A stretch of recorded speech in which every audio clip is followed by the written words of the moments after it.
Isang jeep ang inanod ng rumaragasang tubig sa barangay na Babalayan, Peñablanca, Cagayan. Ayon sa nagpost ng video sa social media, sinubukan umano na itawid ang jeep sa ilog kaninang umaga kahit na hindi pa humuhupa ang tubig. Nabalaho ang sasakyan hanggang sa anuri na ito. Wala namang napaulat na nasaktan sa insidente.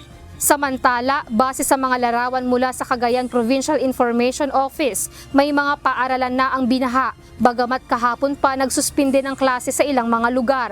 Maaga ring nagsagawa ng clearing operation dito sa Tuguegarao kung saan ang mga sanga ng puno ay binawasan na upang maiwasan na humarang ito sa kalsada kung sakali mang maapektuhan ito ng malakas na hangin ng bagyong Krising.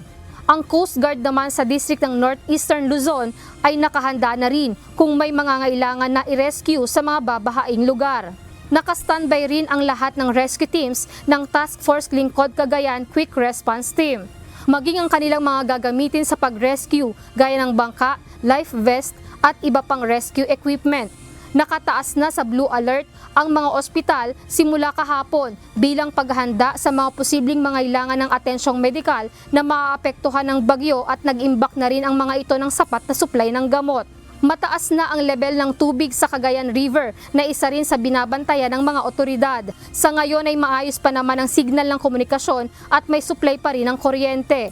Nakataas ngayon ang wind signal number 2 dito sa Cagayan at inaasahan na nga na ngayong gabi ay posibleng maglandfall ang bagyong Krising.